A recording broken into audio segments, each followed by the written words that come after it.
माझं YouTube channel subscribe जर like आणि कमेंट केलं नसेल तर कमेंट करा आणि फेसबुकवर मी टाकलेलं आहे. मत्ते शुभवर्तमान 6वा अध्याय 19 ते 21 पर्यंत बायबल सांगतो की पृथ्वीवर आपले धन साठवू नका. जंग चढल, नाश होऊ शकतो आणि चोर येऊन आणि घर फोडू शकतो. मग हे धनने काय केलं? अनेकाचं घर फोडलेलं आहे, अनेकाचं नुकसान धनाने केलेलं आहे, अनेकाचे जीवन हे बर्बाद केलेलं आहे. बायबल सांगतो जर पृथ्वीवर तुमचं धन असेल तर पृथ्वीवर तुमचं मन लागेल, आणि जर तुमचं धन तुम्ही स्वर्गात साठले असेल तर स्वर्गात जो परमेश्वर आहे तुमचं मन तिकडेही लागेल. वचन 21 काय सांगतो? कारण जिथं तुझं धन आहे तिथं तुझं मनही लागेल. जर धनकर तुमचं मन आहे तर तुमचं मन परमेश्वरकडे कधीही लागणार नाही. नाही परिवारकडे लागणार नाहीत, नाही घरात तुमचं मन लागणार नाही, तुमचं मन कुठेही लागणार नाहीत. आज शांत तुम्ही होणार देखील जर तुमचं मन जर इकडे आहे. जर मन जर तुमच्या देवाकडे आहेत तर तुमचं मन इकडे लागणार नाहीत, आणि देव या गोष्टी देण्यासाठी परमेश्वर समर्थ आहे. वचन 24 काय सांगतो? वचन 24 मध्ये देखील 2 स्वामी आहेत. धनावर प्रेम न करता आम्ही परमेश्वरावर प्रेम केले पाहिजे.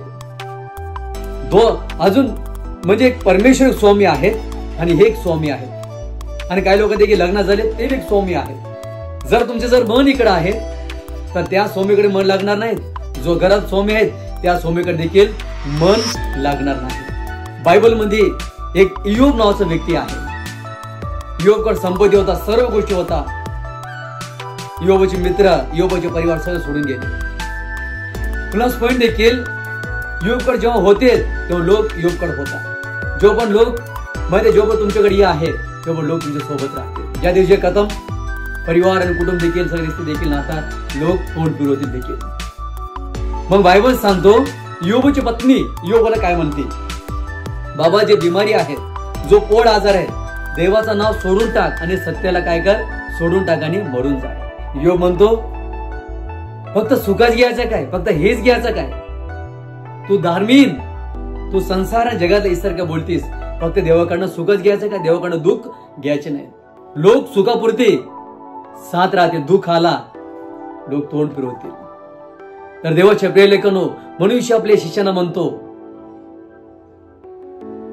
काय घालायचे, काय पांघरायचे, काय खायचे, काय प्यायचे, हे आपल्या मनात चिंता करू नका. कारण की तुमचा गरज स्वर्गात जो परमेश्वर आहे, जो आम्ही सेवामध्ये उतरलेला आहे, जो सेवा करत असेल देखील अनेक गोष्टीची गरज आहे. मला माहिती आहे कुठले संघर्ष जात असेल देखील परमेश्वर असा देव आहे, तुमचा काळजी घेणारा परमेश्वर आहे. बायबल सांगतो वचन त्याच्यातला वचन 32 म्हणतो, देव म्हणतो की परदेश लोकांसारखं तुम्ही चिंता करू नको म्हणतो. परदेश लोक देखील धडपड करतात म्हणजे या गोष्टी मिळण्यासाठी. गाडी हो, बंगला हो किंवा प्रॉपर्टी, सगळे लोक कोण करतात? परदेशी लोक करतात. पण बायबल वचन 33 काय सांगत? देव म्हटला तर तुम्ही पहिल्यांदा तुम्ही देवाच्या राज्य आणि देवाचं नीतिमत्व मिळण्यासाठी हे सर्व काही तुम्हाला भेटणार. तर देवाच्या लोकांनो, आम्ही देवाच्या राज्याविषयी आम्ही चिंता केली पाहिजे. देवाचं नीतिमत्वाचं आम्ही चिंता केली पाहिजे. देवाचे राज्य वाढण्याविषयी आम्ही चिंता केली पाहिजे. आज लोक देवाच्या राज्याविषयी चिंता करत नाहीत, लोक स्वतःचा चिंता करतात. बायबल मध्ये 12 शिष्यापैकी एक यहूदा इस्करियोत होता. येशू 30 रुपयाला जिवंत देवाला धरून दिला. तर तुम्ही आणि आम्ही कोण आहे? तर आम्ही सामान्य एक मनुष्य देखील आहे. तर आम्हाला समजले देखील का आम्ही देवावर प्रेम करतो का आम्ही याच्यावर प्रेम करतो. जो देवावर प्रेम करणार आहे तो याच्यावर प्रेम करणार आहे. म्हणून पौल म्हणतो याला काळी कचरा समजतो. पौल काळी कचरा देखील जर देवाचा सेवक, जर एखादा सेवक आला, हो तुमचा सेवा कुठे चालू आहेत, कुठे गावात तुमच्या सेवा आहेत, तुमची प्रार्थना करू, तुम्ही समोर काय म्हणतो, तुला किती भेटायला, ये तुला किती भेटायला. असे लोकांचे काय आहेत? मत आहे. पण देवाचे प्रिय लेखनो, आपले लक्ष कधी इकडे जाऊ दे नका, याच्या मागे पडू नका. हे तुमच्या मागे येणार आहे.